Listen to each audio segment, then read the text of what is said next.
अनुभवाची शिदोरी आमची माई. लेखक D.B. महाजन. भाग 6. मला छोटी बहीण मिळाली. माझे सासरे हरिभाऊ भिवसन माळी म्हणजेच हाडाचे शिक्षक. चाळीसगाव तालुक्यातील पोहरे हे त्यांचं मूळ गाव असलं तरी त्यांचं नोकरीच्या निमित्तानं संपूर्ण आयुष्य पुणे जिल्ह्यात शिरूर तालुक्याच्या परिसरातच गेलं. उठणं बसणं पेहराव अगदी साने गुरुजींसारखाच. अत्यंत कोमल मनाचं आणि प्रेमळ हृदयाचं हे व्यक्तिमत्व दादांनी आयुष्यात कोणाला दुखावलं असेल असं वाटत नाही. वयाच्या 70व्या वर्षी त्यांचं वृद्धपकाळानं निधन झालं. निधनाला 1 वर्ष उलटलं आणि शालक, पोपटराव, सुभाष आणि माझ्या कुटुंबात दादांच्या वर्षश्राद्धाची चर्चा सुरू झाली. वर्षश्राद्ध कसं करावं, कुठं करावं इत्यादी अनेक विचारप्रवाह पुढे आले. त्याच प्रवाहात मी माझा विचार मांडला. पोट भरलेल्या नातलगांना भोजन देण्यापेक्षा खऱ्या अर्थानं जे उपाशी आहेत, निराधार आहेत अशा घटकांना भोजन देऊया ना. माझ्या विचारांचं स्वागत झालं आणि शालकाकांकडून विचारणा झाली की दाजी काय प्रस्ताव आहे तुमचा. मी मनाचा कौल दिला. माईच्या अनाथ मुलांना भोजन देऊयात. त्या मुलांना जेव घालताना आमची कोणीतरी आठवण ठेवतंय असं त्यांना वाटून त्या निराधारांना दिलासा मिळेल. झालं. सर्वांनी या प्रस्तावाला उत्स्फूर्तपणे पाठिंबा दिला आणि पुढची जबाबदारी माझ्याकडे सोपवली गेली. माईंशी संपर्क करणं, भोजनाची व्यवस्था करणं हे मलाच पाहण्यास सुचविण्यात आलं. 13 जानेवारी 2011 गुरुवारी हा संकल्प पार पाडायचा होता. तत्पूर्वी 10 जानेवारीला मी माईंना फोन करून संकल्प सांगितला. तेव्हा माई म्हणाली, मी 13 जानेवारीला कोल्हापूर आणि मिरज दौऱ्यावर आहे, परंतु तू तुझ्या नातलगांसह कुंभारवळण सासवडला ये. या कामी तुला ममताताई मदत करील. मी ममताताईंना फोन करून सर्व सांगितलं. संकल्पदिनी म्हणजेच 13 जानेवारीला आम्ही सर्व नातेवाईक कुंभारवळण येथे ममता बालसदनला सकाळी 10 वाजता पोहोचलो. ममताताई आमच्यासोबत होतीच. अनाथ मुलामुलींच्या भेटी घेतल्या, त्यांच्याशी संवाद साधला, खूप गप्पा गोष्टी केल्या, त्यांच्यासोबत खेळलो, बागडलो. दुपारचे 12 वाजले. जेवणाची वेळ झाली. आश्रमातील मुलं मुली शांतपणे येऊन आम्हाला नमस्कार करून भोजनाच्या हॉलमध्ये शिस्तीनं जात होती. मुलं जेवायला बसली, ताटं वाढली गेली. सर्वांनी दोन्ही कर जोडून प्रार्थना म्हटली. उदरभरण नोहे जाणीजे यज्ञकर्म. आम्ही त्या चिमुकल्यांना आग्रहानं वाढत होतो. वाटाण्याची पातळ भाजी, बटाट्याची सुकी भाजी, पुरी, पुलाव, पापड, भजी, गुलाबजाम असा बेत होता.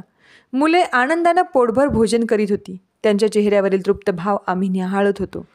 तो तृप्त भाव जणू आम्हाला सांगत होता, अन्नदाता सुखी भव. मुलांच्या चेहऱ्यावरील समाधानाने आम्हालाही कृतकृत्य झाल्याचा आनंद मिळत होता. त्या दिवशी भोजनाच्या पंक्तीमध्ये एका छानसा गोंडस चिमुकलीनं माझं लक्ष वेधलं. ती मुलगी 2-2.5 वर्षांची असावी. मी तिच्याजवळ जाऊन बसलो. तिचे जेवण होईपर्यंत तिच्या बाजूलाच बसून होतो. जेवल्यावर तिला अलगद उचलले आणि पटांगणात आणून तिच्याशी मायेनं बोलत विचारलं, बाळा काय गं नाव तुझं. साक्षी सिंधुताई सपकाळ. ती म्हणाली, आई कुठं आहे.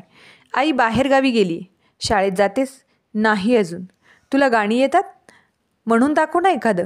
तुला चॉकलेट देईल, बिस्किट देईल. साक्षी आपल्या बोबड्या शब्दात सूर लावत म्हणू लागली, सांग सांग भोलानाथ पाऊस पडेल काय. तिचे बोबडे बोल ऐकून मी भारावून गेलो. या वयात तिला आलेलं अनाथपण पाहून गहीवरून आलं. या चिमुकल्या गोड मुलीला आईचं प्रेम आणि संस्कार माता आईकडून मिळत होते.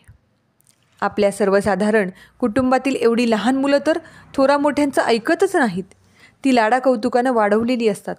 पण इथं मात्र साक्षीचं वागणं पाहून सर्वांना अप्रूप वाटत होतं.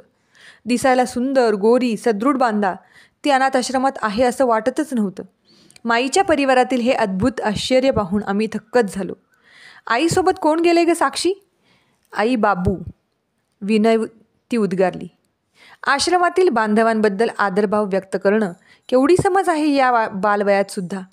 साक्षीसोबत खेळताना, बागडताना, तिची बडबड ऐकताना खूप मजा आली.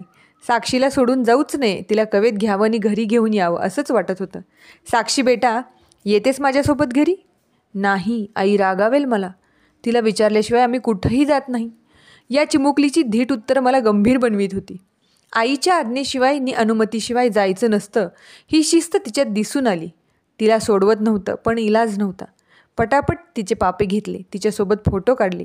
वात्सल्याच्या झऱ्यातील या चिमुकलीला बाय साक्षी, बाय टाटा म्हणत बाहेर पडलो. साक्षीनं माझ्या मनामध्ये केलेलं घर आजही तसंच शाबूत आहे.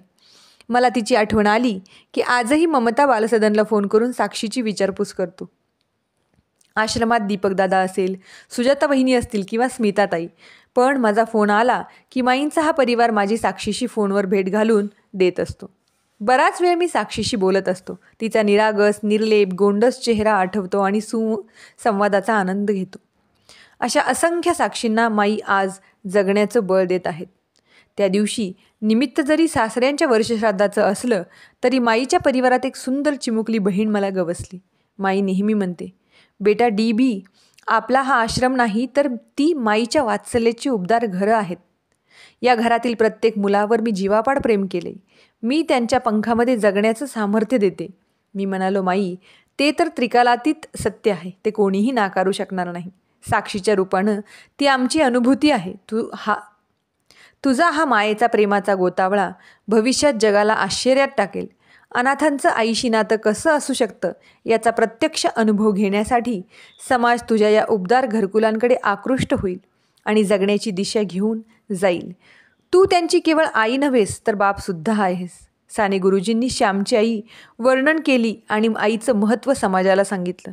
इथं तर माझ्यासारख्या असंख्य लेकरं आई पण साक्षात अनुभवत आहेत. अशी तुझ्यासारखी आई कोणाला बरं आवडणार नाही? अनुभवाची शिदोरी आमची माई, आजचा हा भाग 6वा. आपल्याला कसा वाटला हे लाईक, शेअर आणि कमेंट करून आम्हाला नक्की कळवा. आजचा हा व्हिडिओ आपल्यास आवडल्यास आमच्या या व्हिडिओला लाईक करायला विसरू नका आणि चॅनलला सबस्क्राईब करायला देखील विसरू नका. भेटूयात पुढील भागात. तोपर्यंत धन्यवाद.